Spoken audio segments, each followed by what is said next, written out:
3, 2, 1. Audio Jungle. Audio Jungle.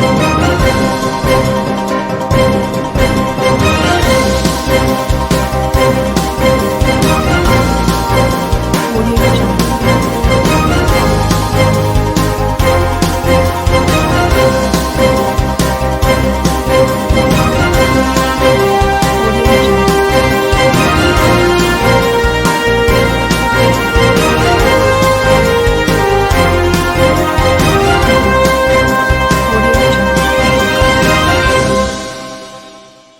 नमस्कार, मैं हूं नरेश राघानी और आप देख रहे हैं हॉराइजन न्यूज। विश्व फोटोग्राफी दिवस पर जिले के वरिष्ठ व युवा फोटोग्राफर्स का सम्मान। अजमेरू जिला फोटोग्राफर्स संस्था व व्यापार महासंघ ने किया सम्मानित।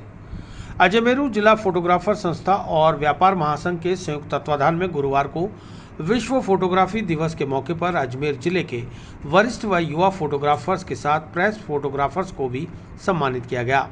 भैंसा कॉम्प्लेक्स स्थित सत्यम कलर लैब पर आयोजित एक समारोह के दौरान अजमेरू जिला फोटोग्राफर संस्था और व्यापार महासंघ के साथ थाईलैंड मार्केट एसोसिएशन के पदाधिकारियों ने मिलकर समस्त फोटोग्राफर्स को साफा पहनाया, दुपट्टा उड़ाकर माल्यार्पण करते हुए उन्हें स्मृति चिन्ह और पेन व नारियल भेंट किया। इस मौके पर अजमेर के वरिष्ठ फोटोग्राफर जेमिनी स्टूडियो के संचालक पूनम वर्मा ने अपने उद्गार व्यक्त करते हुए सभी संस्था पदाधिकारियों का आभार जताया। Audio Jungle.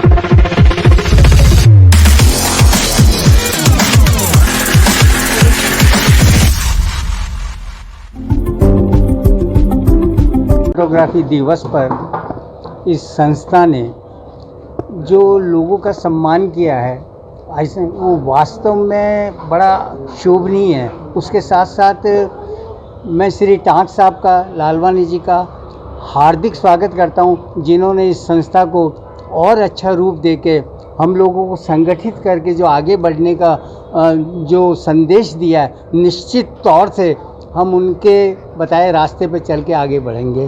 धन्यवाद। वहीं थाईलैंड मार्केट एसोसिएशन के अध्यक्ष ओम प्रकाश टाँक और अजमेर जिला फोटोग्राफर संस्था के सचिव नितिन सिंह ने बताया कि विश्व फोटोग्राफी दिवस के अवसर पर हर साल की भांति इस साल भी अजमेर के युवा फोटोग्राफर्स और प्रेस फोटोग्राफर्स को सम्मानित किया गया है। उन्होंने सभी फोटोग्राफर्स को विश्व फोटोग्राफी दिवस की शुभकामनाएं दी।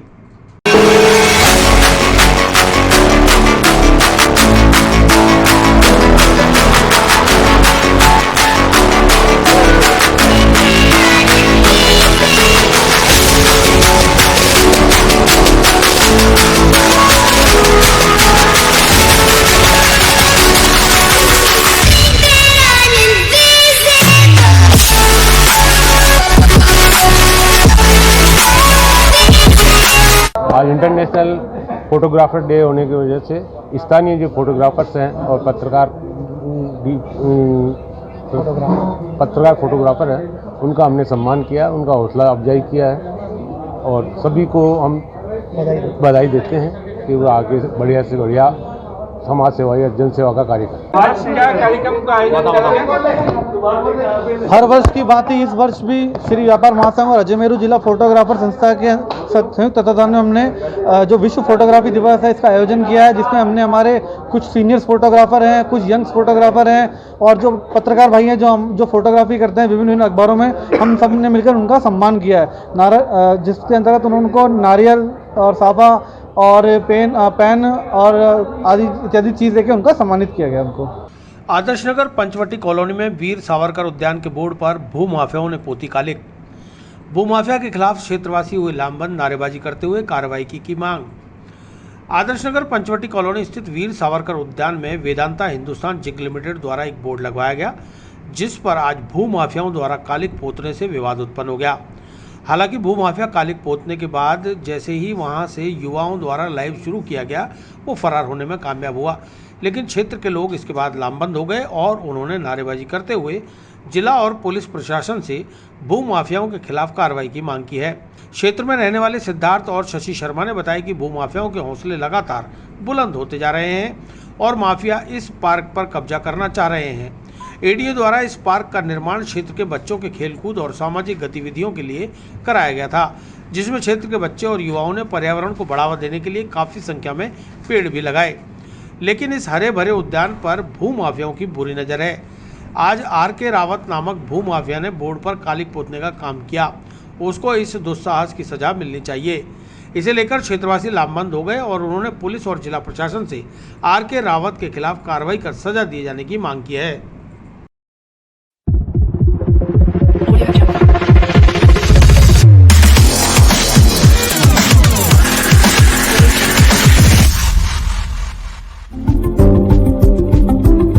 आज वीर सावरकर गार्डन पंचवटी कॉलोनी में कुछ असामाजिक तत्वों के द्वारा कालिक पोती गई है वीर सावरकर के नोटिस बोर्ड पे, जो कि ADA की ज़मीन है। उस पर वो अपना अधिकार जमाने के हवाले से कि ये ज़मीन मेरी है और इस पे मेरा अधिकार है, जबकि यहाँ बच्चे बुजुर्ग वगैरह सब आते हैं, अपना रोज़ की तरह प्रतियोगिता गेम्स वगैरह खेलते हैं। इसी पे वो चाहता है कि ये मेरी ज़मीन है और इस पर मैं कब्जा करूँ। कोई RK रावत करके कोई कैंडिडेट हैं, उनका इस पे कब्जा होने का बताया। ये कालिक के लिए वीडियो बना है, एक RK रावत ने खुद ही यहाँ टेबल लगा के, मैं भी वीडियो देख के ही यहाँ पहुँचा हूँ। और इससे लगता है कि असामाजिक तत्व का फैलना एक क्षेत्र के अंदर काफ़ी नुकसानदायक हो सकता है। हमारे पार्षद कैंडिडेट कुलदीप जी से आप बात करें तो उसकी ये पंचवटी कॉलोनी गली नंबर 1 आदर्श नगर अजमेर। मेरा नाम सिद्धार्थ कुमार बोहरा है। वालों ने करा, वो एरिया में कौन ऑफिसर था उसने करवाया, और बधेल वगैरह सब आती हैं दीदी, और पूरे ये सब आए, ये यहाँ के पार्षद भी, और ये सबकी समिति से बनी है सब। और ये कागज तो कोई पोत के गया, मैं उसको नहीं जानती, मेरे को तो पता चला ये वो बनाया उन्होंने, वीडियो सब बना रखा है। उसको है ना जो मना करो, यहाँ पे कोई भी वो नहीं होना चाहिए, एक पेड़ भी नहीं कटना चाहिए। छोटे छोटे बच्चों ने इन पेड़ों को बड़ा किया है। भूमाफिया कब्जा करने जा रहे हैं। हाँ नहीं, वही तो, ये दूसरे हैं RK रावत है। भूमाफिया का नाम क्या है? RK रावत। ये कौन सी जगह? ये जगह पंचवटी कॉलोनी है, और ये सागरमल है, हाँ सामरमल गार्डन है ये। मैं यही रहती हूँ पास में। नाम क्या आपका? शशि शर्मा। राजस्थान सहायक कर्मचारी संघ के जिला अध्यक्ष गुलाब सिंह भाटी के नेतृत्व में जिला कलेक्ट्रेट पर प्रदर्शन। जिला कलेक्टर के माध्यम से मुख्यमंत्री और मुख्य सचिव के नाम सौंपा मांग पत्र। राजस्थान सहायक कर्मचारी संघ जिला शाखा अजमेर के जिला अध्यक्ष गुलाब सिंह भाटी के नेतृत्व में संघ से जुड़े कर्मचारियों ने जिला कलेक्ट्रेट पर प्रदर्शन करते हुए मुख्यमंत्री और प्रदेश के मुख्य सचिव के नाम जिला कलेक्टर को ज्ञापन सौंपा। जिलाध्यक्ष गुलाब सिंह भाटी ने बताया कि राजस्थान सहायक कर्मचारी संघ के द्वारा दिए गए मांग पत्र पर सरकार ने अभी तक कोई संज्ञान नहीं लिया, इसलिए 90 दिन में आंदोलन का नोटिस दिया जा रहा है। उन्होंने बताया कि राज्य के सबसे कम वेतन प्राप्त सहायक कर्मचारी यानी चतुर्थ श्रेणी संवर्ग की मूलभूत मांगों पर विगत कई वर्षों से कार्रवाई नहीं किए जाने के विरोध स्वरूप आंदोलन पर जाने को मजबूर हो गया है। राजस्थान सहायक कर्मचारी संघ विगत कई वर्षों से कई बार सरकार का ध्यान अपनी ओर आकर्षित करवा चुका है, लेकिन कोई कार्रवाई नहीं हो रही। राजस्थान सहायक कर्मचारी संघ के 9 अप्रैल 2021 को हुए सम्मेलन में पारित मांग पत्र पर राज्य के परिवहन व यातायात मंत्री प्रताप सिंह खाचरियावास द्वारा राज्य सरकार से पूर्व में हुए समझौते में मांग पत्र पर कार्रवाई किए जाने और समाधान का आश्वासन दिया गया था, लेकिन 4 माह बीत जाने पर भी कोई कार्रवाई नहीं हुई, जिस पर आज 8 अगस्त को जोधपुर में हुई प्रदेश कार्यकारिणी की संयुक्त बैठक में गहरा आक्रोश प्रकट करते हुए 22 नवंबर 2021 से आंदोलन पर जाने का निर्णय ले लिया गया।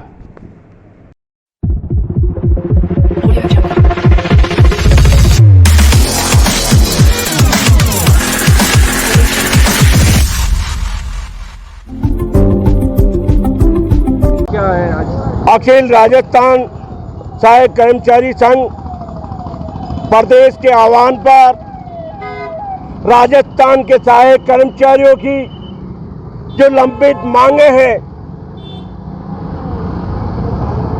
राजस्थान के सहायक कर्मचारियों का दोनों ही सरकारों ने शोषण किया है, चाहे वो भारतीय जनता पार्टी की सरकार हो चाहे कांग्रेस की सरकार हो, दोनों ही सरकारों ने सहायक कर्मचारियों का शोषण किया है, सहायक कर्मचारियों की आवाज को दबाया है। सन 1990 से लेकर आज तक राजस्थान में सहायक कर्मचारियों की भर्ती नहीं हुई है, जिससे संभागीय आयुक्त कार्यालय में कर्मचारी नहीं है, जिला कलेक्टर में कर्मचारी नहीं है, उपखंड अधिकारी कार्यालय में कर्मचारी नहीं है, राजस्व मंडल में कर्मचारी नहीं है, तहसील कार्यालय में कर्मचारी नहीं है, चिकित्सा विभाग में कर्मचारी नहीं है, शिक्षा विभाग में कर्मचारी नहीं है। राजस्थान के सारे विभाग सहायक कर्मचारियों के बिना खाली पड़े हैं। राजस्थान की निकम्मी सरकार को हम प्रदेश के आह्वान के तहत राजस्थान सहायक कर्मचारियों की तरफ से आज अंतिम चेतावनी देना चाहते हैं कि समय रहते राजस्थान की निकम्मी सरकार सहायक कर्मचारियों की वाजिब मांगों पर संज्ञान ले। अगर राजस्थान की सरकार सहायक कर्मचारियों की वाजिब मांगों पर संज्ञान नहीं लेगी तो राजस्थान का सहायक कर्मचारी इस सरकार से दो हाथ करने को तैयार है। फैसला राजस्थान की सरकार के हाथ में है कि वो सहायक कर्मचारियों को सम्मान देना चाहती है या राजस्थान में आंदोलन कराना चाहती है। आज हमने मुख्यमंत्री व माननीय मुख्य सचिव को सहायक कर्मचारियों की लंबित मांगों के लिए, जिसमें मुख्य मांग राजस्थान के सहायक कर्मचारियों को कि पिछले 30 वर्षों से भर्ती नहीं हुई है। 10% कर्मचारी राजस्थान में सहायक कर्मचारी 10% रह गए। पहले हमारे 1.5 लाख सहायक कर्मचारी थे, आज हम 35,000 भी नहीं है पूरे राजस्थान में। नई भर्ती करी जाए, एक अभियान चलाकर राजस्थान सरकार को राजस्थान में सहायक कर्मचारियों की भर्ती करनी चाहिए। पर्यावरण व जल संरक्षण के लिए साइकिल यात्रा कर रहे ग्रीनमैन नरपत सिंह राजपुरोहित पहुंचे अजमेर। 27 जनवरी 2019 को बाड़मेर से निकले ग्रीनमैन रोज लगाते हैं 2 पौधे, अब तक लगा चुके हैं 90,000 से अधिक पौधे। पर्यावरण संरक्षण व जल संरक्षण के प्रति जागरूकता संदेश देने के लिए विश्व की सबसे लंबी साइकिल यात्रा पर निकले ग्रीनमैन नरपत सिंह राजपुरोहित आज अजमेर पहुंचे, जहां उन्होंने जिला कलेक्टर से मुलाकात कर उन्हें पौधा भेंट किया और जिला प्रशासन से अपील की कि वे ज़्यादा से ज़्यादा पर्यावरण संरक्षण और अजमेर को हरा भरा रखने के लिए कार्य करेंगे। मीडिया से बात करते हुए ग्रीनमैन नरपत सिंह राजपुरोहित ने बताया कि 27 जनवरी 2019 को बाड़मेर से विश्व की सबसे बड़ी साइकिल यात्रा पर निकले, लेकिन कोरोना की वजह से उन्हें बीच में इस यात्रा को रोकना पड़ा। अब फिर से अनुमति लेने के बाद उन्होंने यात्रा शुरू की है, जिसके चलते वे आज अजमेर शहर में हैं। अजमेर स्मार्ट सिटी बन रहा है, जिसे ग्रीन अजमेर क्लीन अजमेर का नारा दिया गया है। इस बात से उन्हें बेहद खुशी महसूस हुई है। उन्होंने बताया कि वे अभी तक 15 राज्यों, 4 केंद्र शासित राज्यों में 22,000 किलोमीटर की यात्रा कर चुके हैं। 10,000 किलोमीटर की बची हुई साइकिल यात्रा भारत फाउंडेशन के तत्वाधान में पूरी करेंगे।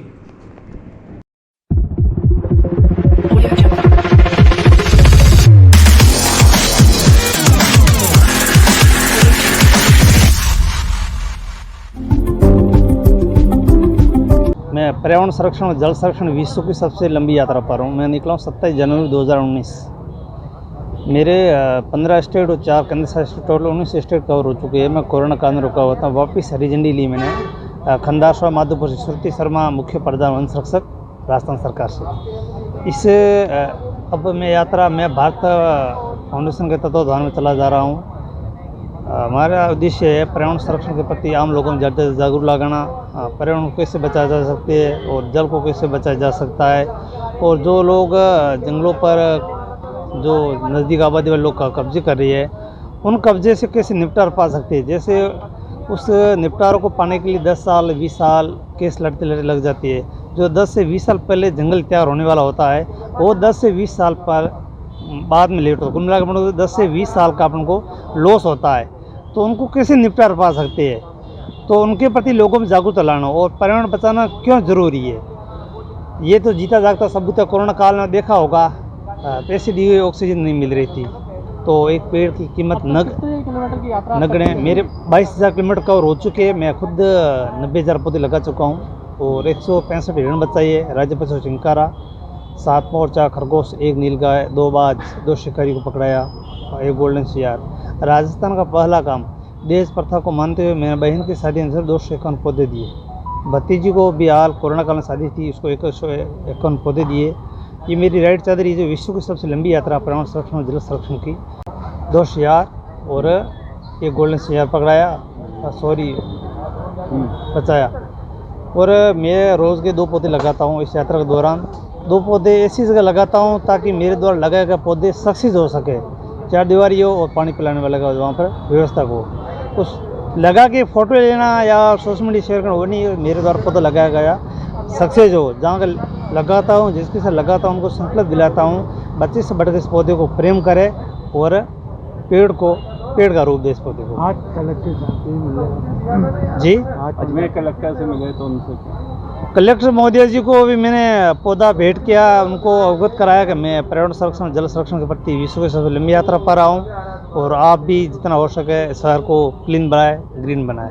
अच्छा, तो ये पर्यावरण से किस तरह से ऑक्सीजन मिलती है क्या? पर्यावरण से वैसे पेड़ों से ऑक्सीजन आती है, ये तो सबको पता है। अगर पेड़ नहीं होंगे, पर्यावरण सुरक्षित नहीं रहेगा तो आने वाली पीढ़ी सुरक्षित नहीं होगी। कोरोना काल जीता जागता सबूत है, लोगों को पैसे दिए हुए भी ऑक्सीजन नहीं मिल रही थी। ये पेड़ की नगण्य कीमत है। लोग कहीं भी पार्किंग पहले देखते कि मैं मेरा पेड़ नीचे रुकूँ, मेरा वाहन पेड़ के नीचे हो, मेरी दुकान पेड़ के नीचे हो, वो नहीं सोचता कि मैं पेड़ लगाऊँ इस पेड़ का पेड़ के रूप में दूँ। और जिस व्यक्ति ने अपने जीवन में कम से कम 2 पौधे नहीं लगाए है, उस व्यक्ति की मृत अर्थी को लकड़ी से जलने का कोई हक नहीं है। मैसेज भी देना बिल्कुल, हर व्यक्ति अपने जीवन में कम से कम 2 पौधे जरूर लगाए और अपने जन्मदिन पर फिजूल खर्चे को ना कर उसका पार्टी का कम से कम 10% भी पेरेंट पर खर्च करता है तो भी बहुत कुछ है। अच्छा, तो आपने क्या अपनी बहनों को पौधे दिए शादी में? जी, मैंने मेरी बहन की शादी में 251 पौधे दिए 2013 में। अभी भतीजी को दिए थे 151 पौधे दिए नहीं थे। उस पौधों को उनके ससुराल में जाके हर घर में 1 या 2 पौधे दिए ताकि मेरे दिया गया पौधा हर पौधा सक्सेसफुल हो। नाम आप? मैं नरपत सिंह राजपुरोहित, बाढ़ मिलंगेरा से। कितने दिन हो गए आपकी यात्रा को? मैं निकला था 27 जनवरी 2019, कोरोना काल में रुका हुआ था। अभी हाल वापस निकला हूँ। अब कहाँ तक जाओगे? मेरा कर्नाटक और वेस्ट बंगाल पूरा बाकी है, 10,000 किलोमीटर का बाकी है अभी। तो आज अजमेर आए जी, मैं अजमेर पहुँचा, अजमेर से आगे निकलूँगा, जयपुर से निकलूँगा। कोविड प्रोटोकॉल के तहत मुहर्रम, रक्षाबंधन और जन्माष्टमी पर मेले व जुलूसों पर रहेगा प्रतिबंध। जिला कलेक्टर ने सभी धर्मों के त्योहारों और धार्मिक आयोजनों में जुलूस, मेले व सार्वजनिक कार्यक्रमों पर जारी की गाइडलाइन। जिला प्रशासन द्वारा कोरोना संक्रमण व कोरोना की तीसरी लहर के मद्देनजर कोविड प्रोटोकॉल की पालना करने के लिए सभी धर्मों के त्योहारों, धार्मिक आयोजनों में होने वाले जुलूस, मेलों और झांकियों व सार्वजनिक कार्यक्रमों पर प्रतिबंध लागू किया गया है। जिला कलेक्टर व सिटी मजिस्ट्रेट प्रकाश राजपुरोहित ने बताया कि कोरोना महामारी पर केंद्र व राज्य सरकार की ओर से जारी दिशा निर्देशों की पालना करते हुए किसी भी प्रकार के सार्वजनिक, सामाजिक, राजनीतिक, मनोरंजक, सांस्कृतिक और धार्मिक समारोह, त्योहार, मेले व हाट बाजार आदि के आयोजन की अनुमति नहीं रहेगी। इसके साथ ही साथ सभी तरह के धार्मिक आयोजनों पर पूरी तरह से प्रतिबंध लागू रहेगा। 20 अगस्त को मुहर्रम, 22 अगस्त को रक्षाबंधन और 30 अगस्त को कृष्ण जन्माष्टमी पर्व पर जुलूस, मेले और झांकियों का आयोजन न हो सकेगा।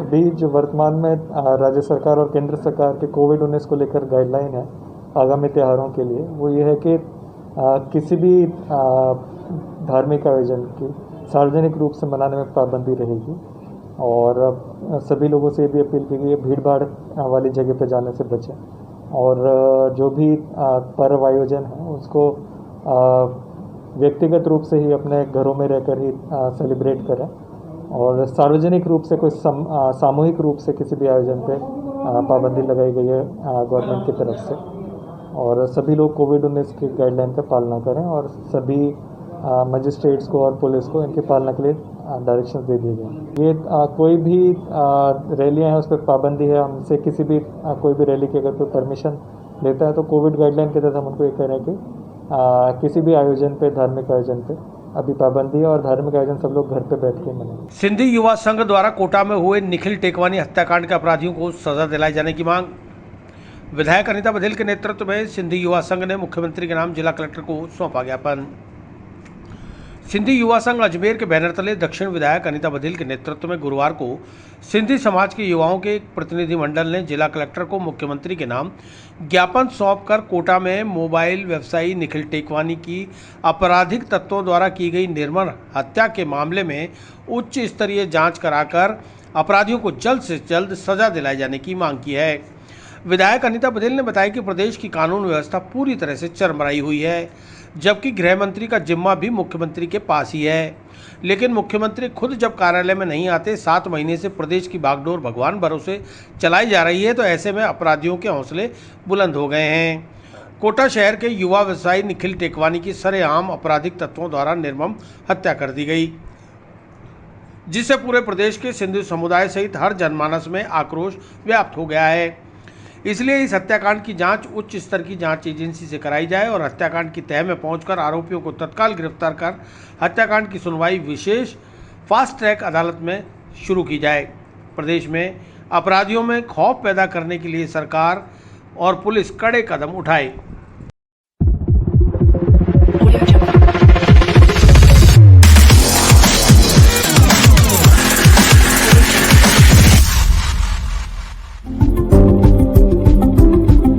देखिए, पूरे राजस्थान में जिस तरह से अपराध बढ़ रहे हैं और अपराधी और असामाजिक तत्व जो हैं वो बेखौफ होकर के रोज़ लूट और हत्याएं कर रहे हैं, उसी सिलसिले में आज मुख्यमंत्री जी के नाम सिंधी समाज के युवा कार्यकर्ताओं द्वारा ज्ञापन दिया गया है। कोटा में निखिल टेकवानी जो कि युवा था, उसको मोबाइल खरीद के नाम से कुछ युवाओं ने एकांत स्थान पर लेके गए उसको और वहां जाकर के उसके साथ मारपीट की, उसकी हत्या की। 6 अपराधी थे, 6 लोग थे इस हत्या में शामिल, लेकिन 4 लोगों को अभी तक पुलिस पकड़ पाई है, 2 लोग अभी भी फरार हैं, उनको पकड़ा नहीं गया है। समाज की मांग है कि ऐसे हत्या करने वालों को फांसी की सज़ा दी जानी चाहिए।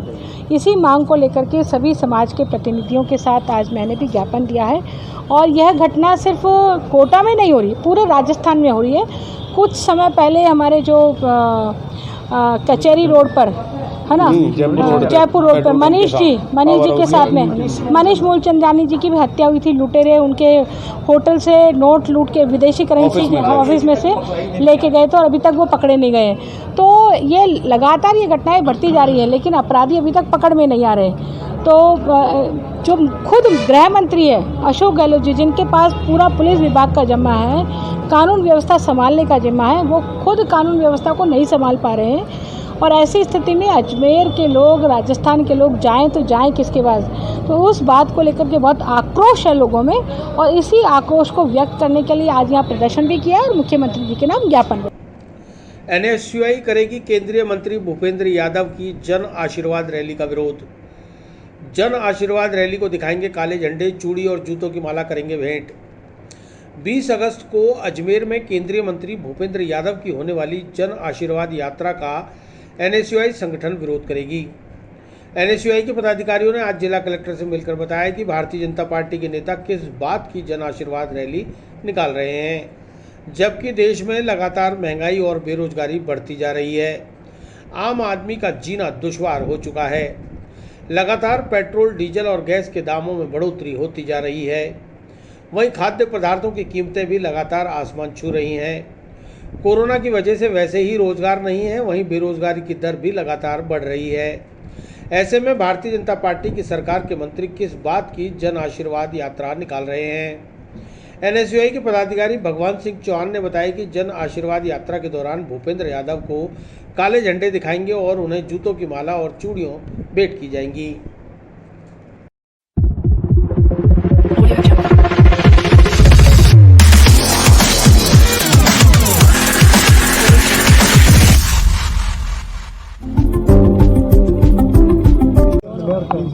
आज हम अजमेर जिला NSUI व उनके पूरे पदाधिकारी हम यहाँ पर माननीय कलेक्टर महोदय से मिले हैं। कल जो अजमेर ज़िले में केंद्रीय मंत्री भूपेंद्र जी यादव आ रहे हैं प्रथम बार, उनकी जन आशीर्वाद रैली निकाली जा रही है, तो हम उसका विरोध कर रहे हैं कि कौन सी जन आशीर्वाद रैली, किस बात का जन आशीर्वाद? आपने गैस सिलेंडर के दाम बढ़ा दिए। अभी कल ही कल ही 25 रुपये दाम बढ़ा है और कंपनी ने उसको डबल मुनाफा कमाया है। इसके साथ ही पेट्रोल डीजल की इतनी कीमतें बढ़ गई, कम होने का नाम नहीं ले रही। महंगाई, गरीब आदमी कोरोना से वैसे पीड़ित है, उसके ऊपर से महंगाई की मार हो रही है। उसके साथ ही केंद्रीय मंत्री जी को हम मोदी जी के लिए, हमारे माननीय प्रधानमंत्री जी के लिए कुछ उपहार भेंट करना चाहते हैं और साथ ही हम उनका विरोध भी करेंगे कि भाई ये आप, एक तो कोरोना वैसे ही चल रहा है, तीसरी लहर राजस्थान में आने वाली है, आप जन आशीर्वाद रैली निकाल रहे हैं, उसके अंदर भीड़ भाड़ कर रहे हैं, जबकि बेरोजगारी भी है, वो गाइडलाइन कर रहे हैं और गाइडलाइन की पालना नहीं होगी। कल वैसे भी जन आशीर्वाद रैली में भीड़ भड़का होगा और तीसरी लहर चल रही, जबकि जैसे ही मुहर्रम की जाता है, मुहर्रम और जन्माष्टमी में भी कोई रैली नहीं निकाली जाती, उसके बाद जो ये जन आशीर्वाद रैली कर रहे हैं, इनको जन आशीर्वाद रैली करनी तो एक गाँव में जाओ, गरीब परिवारों को वहाँ जाओ, वहाँ पता पड़ेगा आपको जन आशीर्वाद मिलता है या जन थप्पड़ मिलती है। क्योंकि पब्लिक इतनी पीड़ित हो चुकी है, इतनी महंगाई से, बेरोजगारी से, कि मतलब उनका कुछ हो नहीं रहा और ये महंगाई पे महंगाई बढ़ाए जा रहे हैं। उसके बाद भी इनको जन आशीर्वाद रैली चाहिए। कल हमारे पूरी एनयूसी, अजमेर जिले के एनयूसी और मैं तो कहता हूँ समस्त प्रदेश के एनयूसी को विरोध करेंगे कि काले झंडे दिखाए जाएंगे उनको, और साथ ही मोदी जी के लिए चूड़ियाँ भेंट की जाएगी, उनको जूते चप्पल की माला जरूर भेंट की जाएगी। धन्यवाद। गढ़ी माल्यान स्थित हनुमान मंदिर पर सहस्त्रधारा का आयोजन। हनुमान मंदिर विकास समिति द्वारा श्रावण मास शुक्ल पक्ष की द्वादशी पर भगवान शिव का किया रुद्राभिषेक। गढ़ी माल्यान स्थित हनुमान मंदिर पर हनुमान मंदिर विकास समिति द्वारा गुरुवार को श्रावण मास शुक्ल पक्ष की द्वादशी पर सहस्त्रधारा का आयोजन किया गया। कोरोना गाइडलाइन के तहत मास्क, सैनिटाइजर, सोशल डिस्टेंसिंग की पालना के साथ आयोजन में भक्तों ने बढ़ चढ़कर भाग लिया। सभी शिव भक्तों ने भगवान शिव को पंडित पुरोहितों के आचार्यत्व में किए जा रहे रुद्राभिषेक के तहत पंचामृत से नहलाया और सहस्त्रधारा के माध्यम से भगवान शिव से अपनी मनोकामनाएं मांगी। मंदिर के पुजारी पंडित पवन जोशी ने बताया कि भगवान भोलेनाथ सावन में पूजन और अनुष्ठान करने से सभी भक्तों की मनोकामना पूर्ण करते हैं। ऐसे में आज मंदिर पर आयोजित भगवान भोले की सहस्त्रधारा में समिति के सदस्य, स्थानीय जनप्रतिनिधि, पार्षद व भक्तगण मौजूद हैं। शाम को महाआरती व श्रृंगार करके अच्छी बरसात के साथ कोरोना महामारी के खात्मे के लिए प्रार्थना और मनोकामना मांगी गई। कार्यक्रम में समिति के दिलावर चौहान, ओम प्रकाश, हरीश भाटी, सनी तिवारी आदि कार्यकर्ता व भक्तगण मौजूद रहे।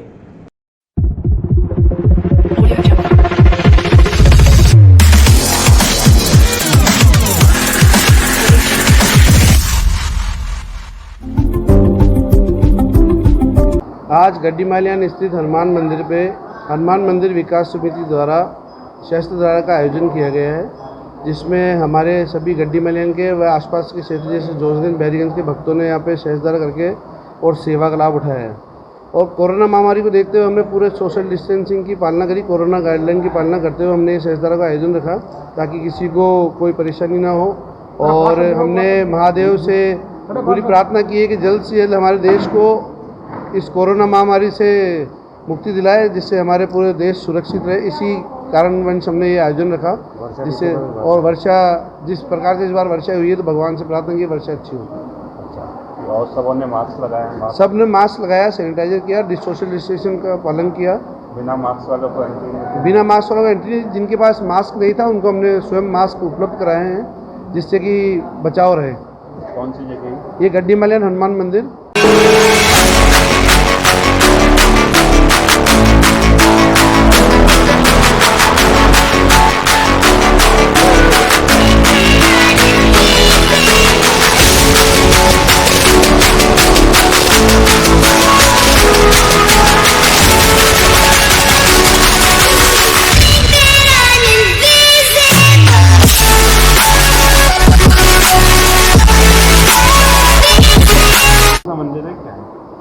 आज गढ़ी माल्यान हनुमान मंदिर में विकास समिति द्वारा भव्य सहस्त्रधारा का आयोजन किया गया। इस उपलक्ष्य में सभी पार्षदगण एवं समिति के सभी सदस्य एवं सभी श्रद्धालु भक्त द्वारा भव्य और दिव्य उत्साहवर्धक आज भगवान का पूजन करके महाभिषेक किया। हम भगवान से प्रार्थना करते हैं समिति की सभी इच्छा पूर्ण हो। जय श्री राम। मैं पंडित पवन जोशी, यहाँ का पुजारी। रोटरी क्लब अजमेर मेट्रो ने किए कई सेवा कार्य। पीड़ित मानव की सेवार्थ पावन तीर्थ मां माधुरी ब्रजवारिस सेवा सदन अपना घर में कराई भोजन प्रसादी।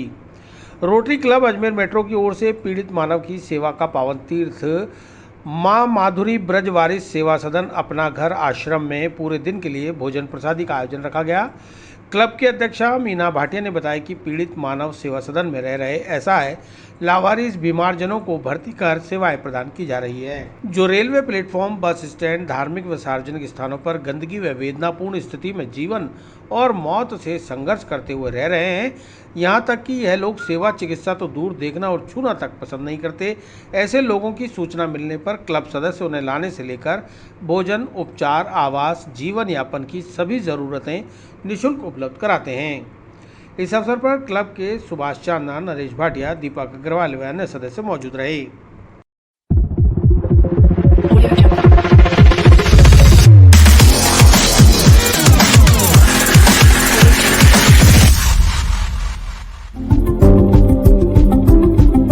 रोटरी क्लब मेट्रो के द्वारा अपना घर आश्रम जो कि लोहागल रोड पर स्थित है, वहाँ पर लगभग 113 महिला और पुरुष मिला के जो कि मेंटल रिटायर्ड है, उनके लिए दोपहर के भोजन की व्यवस्था की गई। और इस कार्यक्रम में क्लब की अध्यक्षा श्रीमती मीना भाटिया और उनके साहब रोटरी के सदस्य हमारे नरेश भाटिया जी के द्वारा सहयोग प्रदान किया गया और सबने मिलकर के जो भी लोग उपस्थित थे उन लोगों ने जो है अपनी सेवाएं दी और बुजुर्गों को भोजन अपने हाथ से सर्व किया। ये बहुत पुनीत कार्य करने का हमको एक अवसर मिला। इस कार्य के लिए हम लोग श्रीमती मीना भाटिया जी का आभार व्यक्त करते हैं और रोटरी क्लब का आभार व्यक्त करते हैं। अपना घर आश्रम की शुरुआत 2000 में सन 2000 में भरतपुर से शुरुआत हुई थी।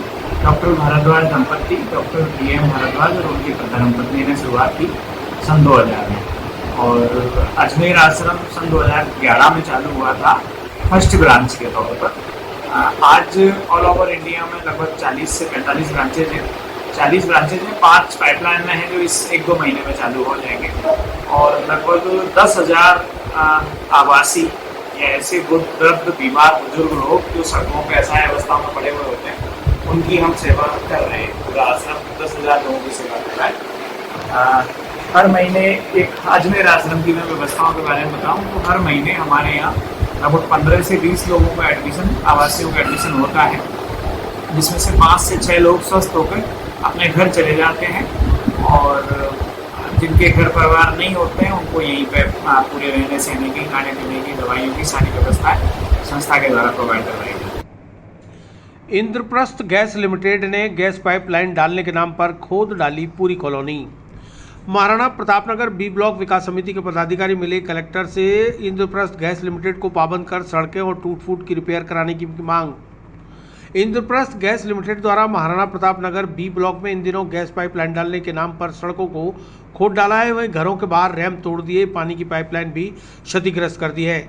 ऐसे में जब इंद्रप्रस्थ गैस लिमिटेड के कारिंदों से सवाल जवाब किया गया तो वे अभद्रता करते हैं। लिहाजा आज महाराणा प्रतापनगर बी ब्लॉक विकास समिति के अध्यक्ष नवरत्न सोनी और सहायक सचिव प्रतिभा वर्मा के नेतृत्व में क्षेत्रवासियों ने जिला कलेक्टर और पुलिस अधीक्षक को ज्ञापन देकर IGL कंपनी द्वारा तोड़ी गई सड़कें, सीवरेज, पानी की पाइपलाइन की मरम्मत कराने की मांग की।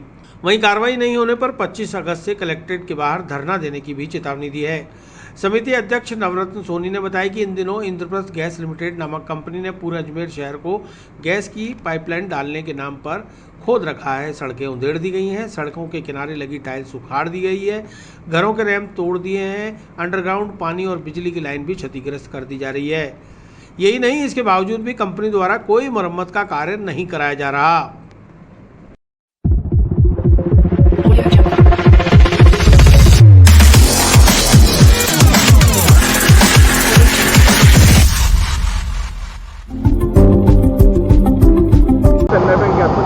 आज हम लोग महाराणा प्रताप बी ब्लॉक विकास समिति की तरफ से आए।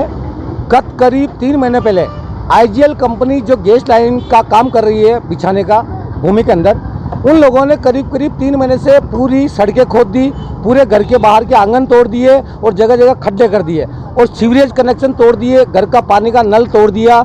हमने उनको कितनी बार पर्सनल तौर पे मिलकर कहा, इंद्रप्रस्थ कंपनी है उनके मैनेजिंग डायरेक्टर को फ़ोन करा, उनको बताया। कलेक्टर साहब से हम 2 बार मिल चुके, दोनों बार कलेक्टर साहब ने आश्वासन दिया था, जबकि IGL कंपनी के प्रतिनिधि को बुलाया और उन बुला के ये कहा था भाई इनकी समस्या का समाधान करो। ये बात 2 महीने पुरानी थी। अभी हम 4 दिन पहले फिर कलेक्टर साहब के पास आए, उनसे कहा साहब अभी तक हमारा काम नहीं हुआ। फिर कलेक्टर साहब ने आज हमको बुलवाया। आज हमने स्पष्ट कलेक्टर साहब को कह दिया है कि 25 तारीख से जो ये आ रही है 25 तारीख से, हम लोग कलेक्टर परिसर के बाहर धरना देंगे, IGL कंपनी के बाहर और प्रशासन के खिलाफ। क्योंकि क्या हम एडीए कॉलोनी में इसलिए रहते हैं कि वहाँ गंदगी, नालियाँ टूटी हुई, सड़कें टूटी हुई, IGL कंपनी की तरफ से बड़े बड़े खड्डे कर रखे हैं। अगर कोई महिला, प्रेग्नेंट महिला अगर वहाँ से निकल जाती है तो हो सकता है उसके साथ क्या अप्रिय घटना हुआ है, वो तो समय बताएगा। इतने बड़े बड़े खड्डे। 125 जरूरतमंद परिवारों को ज्योति विकास समिति द्वारा राहत सामग्री का वितरण। स्लम एरिया की बीड़ी मजदूर व शादियों में खाना बनाने वाली महिलाओं को दिए राशन सामग्री के किट।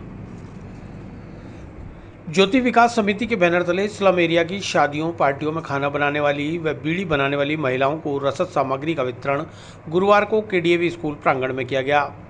ज्योति विकास समिति के सहयोग से कोरोना गाइडलाइन की पालना करते हुए अलवर गेट झलकारी नगर स्थित KDAV माध्यमिक विद्यालय में शादी पार्टी में खाना बनाने और बीड़ी बनाने वाली महिलाओं के 125 परिवारों को राशन किट वितरित किए गए। कोरोना काल में पिछले कई महीनों से सरकार द्वारा लागू पाबंदी के कारण शादी व मांगलिक कार्यक्रम बंद हैं। ऐसे में इन व्यवसायों से जुड़े लोगों पर आर्थिक संकट गहरा गया है। दिहाड़ी मजदूरी करने वाले ऐसे ही 125 परिवारों को ज्योति विकास समिति द्वारा राहत प्रदान करने के उद्देश्य से राशन सामग्री के किट बांटे गए। ज्योति विकास समिति के डायरेक्टर रॉबिन मार्शल ने बताया कि संस्था द्वारा कोविड-19 राहत नाम से एक प्रोग्राम चलाया जा रहा है। इस प्रोग्राम में संस्था द्वारा पहले भी भजन मंडली, नृत्य कलाकार, डीजे वाले, बैंड वाले, ऑर्केस्ट्रा कलाकार और पुष्कर में ऊंट वाले कालबेलिया कलाकार जिनका इस कोविड-19 महामारी से काम धंधा प्रभावित हुआ, उन्हें सूखे राशन सामग्री के किट बांटकर समिति द्वारा लगातार मदद की जा रही है। लोकेश मिश्रा ने बताया कि लंबे समय से चल रही महामारी के कारण आय का साधन नहीं रहा, इसलिए इनके परिवार संचालन के लिए रसद सामग्री प्रदान करके सहयोग किया गया है। बांटे गए किट में 5 किलो आटा, 10 किलो चावल, 2 किलो दाल, 1 किलो शक्कर, कॉलगेट, टूथपेस्ट, नमक, sanitizer kit, mask, sanitary pad सहित 10 तरह के सामान प्रदान किए जा रहे हैं। रोबिन मार्शल और लोकेश मिश्रा ने बताया कि अब तक ग्रामीण व शहरी क्षेत्रों में 3,350 लोगों को किट वितरित किए जा चुके हैं और संस्था द्वारा तीसरी लहर की तैयारी के तहत हॉस्पिटलों में भी PPE किट, ऑक्सीमीटर, थर्मामीटर, दवाइयाँ, मास्क, हाथों के ग्लव्स इत्यादि भी प्रदान किए गए हैं।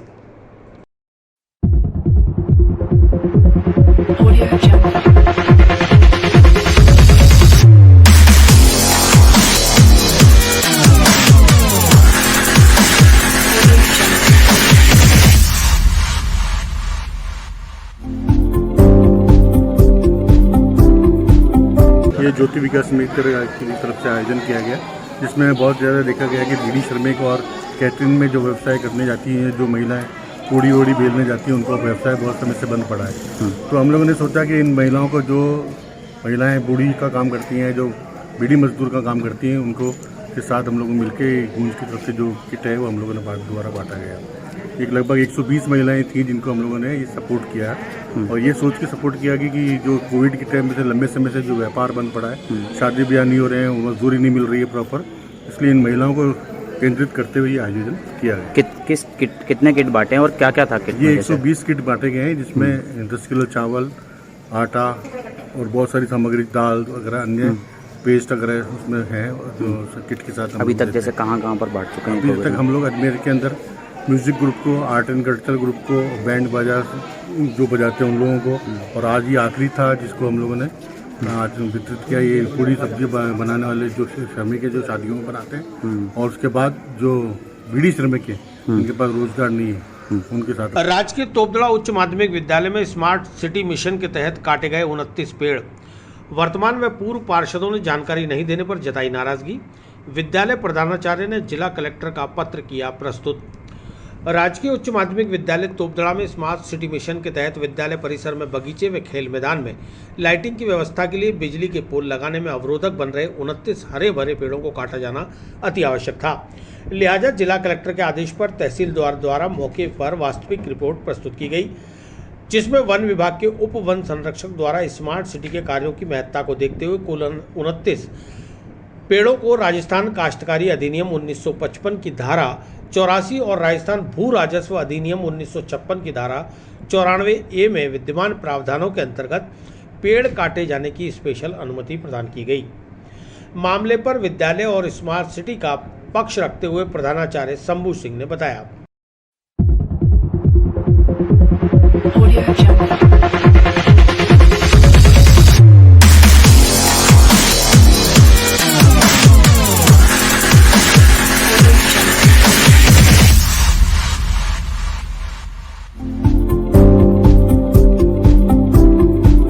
पार्षद महोदय हमारे विद्यालय में अवलोकन करते हैं।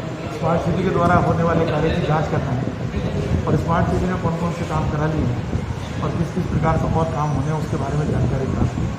सभी स्थानीय पार्षद ये चाहते हैं कि जो स्मार्ट सिटी के द्वारा कराए जा रहे हैं उसकी हमें जानकारी दें। वो जानकारी देते हुए इन्होंने पूछा कि किस प्रकार से पेड़ों को कटाई छटाई हुए वो किस प्रकार से होने। तो हमारे पास कलेक्टर सर का हमारे पास एक आदेश है 24/12/2020 का, जिसके अनुसार स्मार्ट सिटी के द्वारा कराए गए कार्य में ऐसे पेड़ जिनकी 40 से 50 फुट ऊंचाई है या जो गिरने वाले हैं या जो लाइटिंग में आ रहे हैं या कोई बाधा है जिससे विद्यालय भवन को क्षति हो सकती है या बच्चों को पढ़ते समय कोई अप्रिय घटना न हो जाए, उस घटना को देखते हुए इन पेड़ों के लिए हमने अनुमति दी है।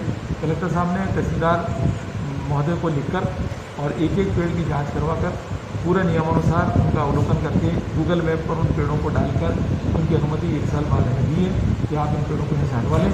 हटवाने के पश्चात इन्हें ट्रांजिट के लिए अनुमति दे दें, क्योंकि स्थानीय पार्षद जो है वो आ नहीं पाए थे, इसलिए उन्हें उसकी जानकारी नहीं होने से जानकारी के अभाव में उन्होंने ये सोचा कि भाई ये कहीं जानबूझकर पेड़ कटवाए जा रहे हैं अनियमित रूप से, जबकि अनियमित रूप से पेड़ नहीं कटवाए जा रहे हैं। ये पूर्व में ही जो आदेश हैं उनके अनुसार पालना की जा रही है। ट्रांजिट के लिए हमने बैंक चालान भर दिया है और जैसे ही ट्रांजिट की हमें अनुमति मिल जाएगी बैंक चालान की, तब इन लकड़ों को हटाया जाएगा, क्योंकि ट्रांजिट की अनुमति नहीं मिलने से पहले इनको हटाया नहीं सकता। ये कलेक्टर साहब का आदेश है। उनको ऐसा लगा कि काट कर यहाँ इकट्ठी कर रहे हैं, जबकि ऐसा नहीं है, काट कर इकट्ठी नहीं की जा रही है। जब तक अनुमति नहीं होती कलेक्टर साहब की तब तक उसको ट्रांजिट किया नहीं जा सकता। ये कलेक्टर साहब ने अंतिम पैरा लिखा है कि उपरोक्त वर्णित पेड़ों को काटे जाने ऑब्लिक हटाए जाने के पश्चात उसकी लकड़ी के ट्रांजिट हेतु आपको अनापत्ति प्रमाण पत्र लेना है, क्योंकि ये 15वां कॉलम जो है वो पूरा नहीं हो रहा था, उनकी परमिशन ले ली है। जो ले जाने वाला व्यक्ति है उसकी निविदा प्राप्त कर लेंगे और उसका जो है नाम और जो मोबाइल नंबर है, उसकी गाड़ी नंबर है, वो उपलब्ध करा देंगे, तत्पश्चात वो यहाँ से ट्रांजिट करेंगे। वहीं पूर्व पार्षद जितेंद्र अरोड़ा और वर्तमान वार्ड नंबर 59 के पार्षद श्रवण कुमार ने इस प्रकरण में अनभिज्ञता जताते हुए कहा कि उन्हें पेड़ काटे जाने की अनुमति के बारे में बताया नहीं गया और बिना उनकी जानकारी के 40 से 50 फुट हरे भरे 29 पेड़ों को काट दिया गया, जो कि गलत है और अभी इन स्थानों पर नए पेड़ भी नहीं लगाए गए। इस पर आज प्रधानाचार्य के समक्ष समस्त पार्षदों ने आपत्ति दर्ज कराई है।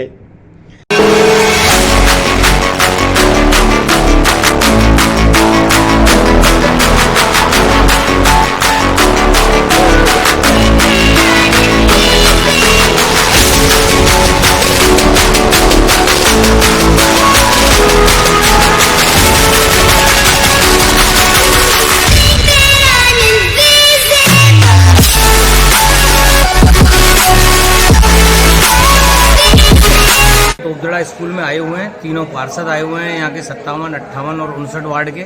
हम इसलिए आए हैं क्योंकि हमें सूचना मिली थी बिना परमिशन के यहाँ पर जो बड़े बड़े पेड़ हैं, 20-20 साल पुराने पेड़ हैं, उन पेड़ों को बिना अनुमति के काटा जा रहा है, जो कि एक बिल्कुल गलत है।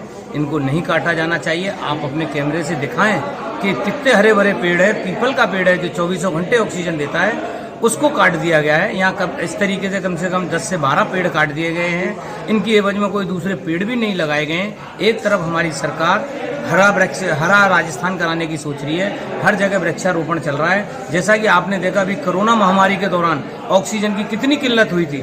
अगर ये पेड़ों को इस तरीके से काट दिया जाएगा तो आने वाले समय में हमारे आने वाली पीढ़ी को शुद्ध ऑक्सीजन कहाँ से मिलेगी।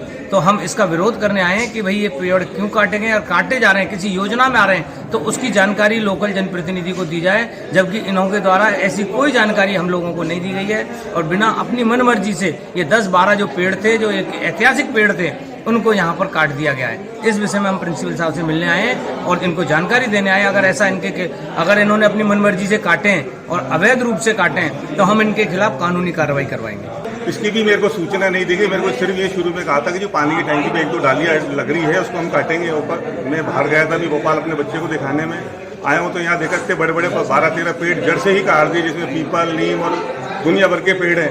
जो मैं सुबह आज राउंड पे घूमने आया तो लगा कि ऐसा ये क्या कर दिया लोगों ने। फिर जनप्रतिनिधियों को बुलाया, पार्षद साहब को, हमारे शरण कुमार जी को, रंजीत जी को और सेठी जी को, उनको बुला के सूचना दी। मैंने कहा यार ये आप लोगों के होते हुए कैसे पेड़ कट रहे हैं, हम तो लगा रहे हैं, दुनिया भर के पेड़ लगा रहे हैं, शुरू से 20 साल से खूब पेड़ लगाए मैंने स्कूल के बगीचों में भी, और आप लोग कटवाए जा रहे हैं। तो अब हटाया, इन पेड़ों को हटाया, इसलिए पार्षद साहबों को कहा हमने कि इसके ऊपर कार्रवाई करें आप। बिना स्वीकृति के हटा रहे हैं, क्योंकि मेरे पास कोई सूचना नहीं है, न कोई लिखित में आज तक मेरे को दिखाया। इन्होंने जैसे मैं विकास समिति का मेंबर हूँ यहाँ का। इन्होंने जैसे पीपल का पेड़ काटा है तो पीपल की पेड़ की पूजा भी की जाती है, मान्यता भी प्राप्त है उसको अच्छी, तो उसमें पीपल की पेड़ की पूजा भी लोग यहाँ करने आते हैं और सावन के अंदर लोग झूले भी आते हैं, पर इस बार इन्हें गेट बंद कर दिया और पेड़ों की जो झूले बांधने की रस्म पे होती है उन डालियों को भी काट दिया लोगों ने। विस्तार से पढ़ने के लिए लॉग इन करें horizonhind.com, सच के साथ।